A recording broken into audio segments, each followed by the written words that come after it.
Financial repression and suppression are starting now in the EU. This is so intense, guys. No matter how much money you have in your account, you'll only be able to access a fraction of it. By the way, it's not even really your money, just saying. We're now seeing extremely strict cash limits in Spain, and not just in Spain. This whole thing is going to make waves. You can bookmark this video right here. Take another look in a year or two. By then, we'll see massive, capital, restrictions in most EU countries, and these are the first warning signs that you absolutely have to take seriously. Let's take a look at what's happening right now, because this is no longer a joke. This is really about your financial self-sovereignty. I mean, just take a look at this. This is an official message from an ATM. I think in Spain, or at least it's an official message from Spain. If you want to withdraw more than 3,000 euros from an ATM here, you have to notify the tax authority, the tax agency, probably the IRS, 24 hours in advance. If you don't do that and just withdraw the money, you'll get fined 150 euros. Guys, where have we ended up? Orwell's 1984 is now reality. And even crazier, you also have to state the reason why you're withdrawing the money. That means, for example, you've worked for 10 years, saved up 100,000 euros in your account just as a rough estimate. You've worked really hard, provided value to society, maybe spent your whole life working somewhere as an employee or something like that. Now you want to access that 100,000 euros. And now the bank, or actually not even the bank, because sometimes the bank can't really do much about it. Now the government and also the EU say, so the EU and the government are responsible for this. So the EU, of course, wants to push all of this forward with the AMLA registers and everything else that's supposed to come. But in this case, it's mainly coming from Spain right now, but it will also happen in other countries. You can be sure of that. I say go ahead and save this video. Like I said, you'll see this isn't just some nonsense or anything. It's actually very likely to happen. And then you've saved up your money, you want to access it. And they say, no, sorry, bro. Even though you've been saving for 10 years now. Technically, it's all your money. But in practice, we're the ones who control it. In practice, you've just lent us your money, so it doesn't really belong to you anymore. Basically, you only have the right to withdraw your money. And we're the ones in control here. And the banks, like I said, they just have to follow the regulations. That means you actually have to defend them a little bit, at least sometimes, not always, but sometimes you really do have to. Because if the banks don't do this, they might lose their banking license or something like that, I don't know. In any case, there's a directive from the very top from Spain. Okay, you have to file a report here. You get 3,000 euros, but that's also the limit. You can't access more money than that. And if you want more, then you have to either spread it out over several days, or in some cases, you have to provide reasons and register it. And then you become completely transparent. And then everyone here is basically treated as a criminal just on suspicion. That means everyone is considered a criminal at first, just like in Germany. Now, where the burden of proof has been reversed, that means it's no longer the state that has to prove you're a criminal, but you have to prove to the state that you're not a criminal. You've worked for 20 years, 50 years, always been on the straight and narrow, never done anything wrong. There are people out there blowing millions. In the Cum-Ex scandals and politicians, the mask affair, Ursula von der Leyen, and who knows, Christine Lagarde, a convicted criminal. Nothing happens to them, they just go on with their lives. But if some regular average person just wants to access their money, and 3,000 euros really isn't that much. I mean, what can you even buy for 3,000 euros anymore? Soon, that'll barely cover a week's worth of groceries. Okay, maybe that's a bit of an exaggeration, but if someone wants to get their hands on 3,000 euros now, they just can't. And why is this being done? Because they know the system is losing. The system is imploding. We have excessive debt, inflation, and so on. And what happens when inflation gets out of control, when the debt system spirals out of control, when the Ponzi scheme starts to wobble, they have to use capital controls. That's how it has always been. That means the first thing that happens is inflation. The next thing that usually happens is price controls and capital controls. That means we don't have price controls yet, at least not completely. Okay, some people, mainly those on the left, are demanding things like rent caps, rent controls, and so on. I mean, in some ways we already have that, but right now there aren't really price controls in supermarkets or anything like that. But all of that will come if things keep going the way we're seeing now, and if there are no reforms. And in my opinion, the system can't be reformed anymore anyway, so there won't be any reforms here. The system is just going to crash completely.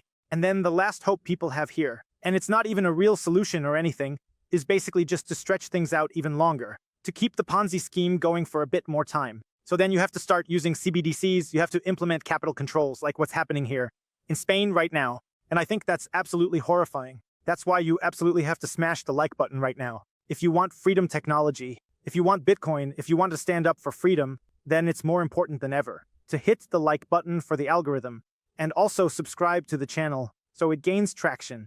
People need to realize what's going on here. They need to wake up. People are still in hibernation. It's unbelievable what's happening here. In Germany, there are billions, if not trillions, in savings sitting in savings accounts. It's probably trillions. Friedrich Merz has already said that he wants to get his hands on all these savings. He just said it again with a new statement somewhere. There are, wow, horses. Just totally random. Horses are running by in the background. Check it out. Go ahead and drop a like for the super bullish Bitcoin horse. Everyone hit that like button now. Really cool. There are actually a lot of free roaming horses here in El Salvador, too. When you're riding around on a scooter and stuff, you just randomly see horses standing around on the left and right or running around somewhere in the jungle and so on. Really cool. Anyway, I definitely need to make a change here. You have to, let's say, pull the emergency brake here, either switch to Bitcoin, move your assets abroad, but definitely don't leave any assets in Germany anymore. I think the consensus is definitely okay as well. Some people are still critical about emigrating. Some say definitely get your house out of the EU. Feel free to write in the comments below if you still want to keep your assets in the CU mess or live here, but at the very least, move your assets out, emigrate financially, whether in the form of Bitcoin or other foreign structures, whatever works for you. There are also various ways to protect your assets, different strategies for safeguarding them, but we don't need to go into detail about that now. However, having money just sitting in your bank account is a really, really bad idea. That's why you should only keep as much money in your account as you're willing to lose, and you should only park as much money in Bitcoin as you're willing to gain.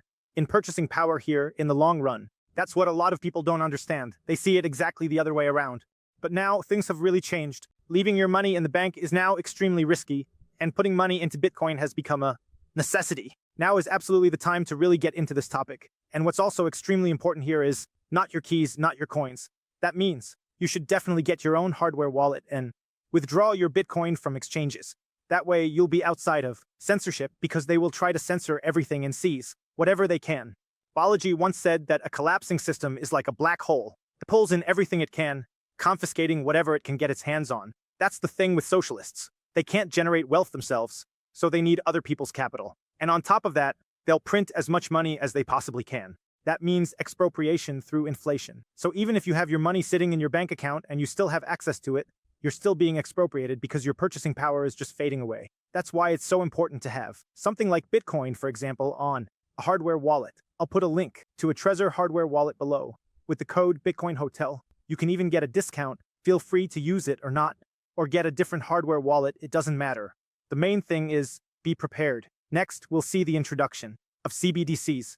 It's not true that they're coming this year. That was just a rumor, but they will definitely come. Then we have the new AMLA. Register, not a register, but the AMLA authority, which is supposed to be responsible for fighting tax evasion and money laundering. But of course, that's just a proxy. It's also about more surveillance and preparing a potential wealth. Register all under the guise of fighting tax evasion. That's always the story. They say, like here in Spain, it's about preventing tax evasion, stopping criminals, fighting terrorism, and so on. But that's nonsense. The biggest terrorists are the ones in power, the big players. It's irrelevant if someone forgets to pay tax on a pack of gum or something, but they make it out like that's terrorism or something. I'm not recommending tax evasion. Quite the opposite, that's just nonsense. It's not worth going to jail for. But the big criminal stuff doesn't happen with someone buying something for a few euros or withdrawing 3,000 euros in cash. The big deals are the billions, the trillion-dollar deals that sometimes go down at the banks like we saw during the pandemic. All the conflicts we have around the world, all the war conflicts. In the end, it's nothing more than drumming up money. Julian Assange already said back then that it's actually not in the interest of the players here to create peace, but rather to keep everyone in a constant state of panic, keep people scared, stir up nations against each other, and then basically use these conflicts to keep the money laundering machine running by just endlessly churning things out. There's no real intention here to actually create peace, if I may put it that way. I mean, some people might say, yeah, you're exaggerating, or something like that. Feel free to write it in the comments if you think I'm overdoing it. But the point here is really to prepare you for what's coming, and anyone who isn't prepared is going to be left in the dust. And if, in the end, I did exaggerate and things don't turn out that way, and everything in the EU somehow works out fine, and suddenly the EU becomes anti-freedom or whatever, well, okay, then I'll take it all back. But right now, it looks exactly the opposite. I mean, just take a look at what Vance says. With all the censorship happening here in the EU, he's actually actively threatening the EU with consequences because the EU is basically a massive censorship machine. I mean, it's not just like this in the EU, it's the same in other countries, like in the UK, where you can actually go to jail for memes and end up in prison. And in Germany, you get charged and taken to court if you make fun of certain politicians. Just yesterday, I saw a video clip of some old guy saying, it can't be that if you criticize politicians, you get reported. That's supposed to be the foundation of a democracy or a free society. that you can criticize those in power. I mean, even back in ancient times, some smart philosophers said that a major building block of any system where people interact is simply criticism. That you're allowed to criticize those in power, criticize leaders, criticize politicians, criticize institutions, criticize companies. And if you're not allowed to do that anymore, you really have to ask yourself what's going on here. The problem is, because of things like this, it just keeps getting more and more critical. People are speaking up less and less because they know, okay, maybe I won't be able to withdraw money anymore, maybe I won't have access to my money. And it's always the same. Punish one, educate many. There are these precedents like the Balwick thing that happened where they locked him up, and now it turns out nothing actually happened. They censored all his assets, froze all his accounts, blah, blah, blah. Everything could be frozen except Bitcoin. And of course, it's a warning to a lot of people, even though nothing really happened. Now it's coming out, okay, hey, there's actually nothing they can charge him with, nothing happened. And now they're still arguing about some coconut passports or whatever, which apparently weren't declared properly or something. I don't know, it's all just wild what's going on here. Anyway, let me know in the comments below how you see this, whether you think it's good, what you're doing. That's especially important, not just what you think about it, but what you're actually doing now. And if you still want to buy Bitcoin, I'll put a link below to 21 Bitcoin, where you can buy Bitcoin easily, safely, and simply. With the code BitcoinHotel, you can still get up to 20% off the fees when buying Bitcoin. Definitely check it out. Absolute recommendation. Anyone who doesn't have Bitcoin now has lost control over their life. Again, anyone who doesn't have Bitcoin now has lost control over their life. So definitely check it out, guys. See you next time. Peace out. And in the back, the horse. Awesome. Bye. Peace out.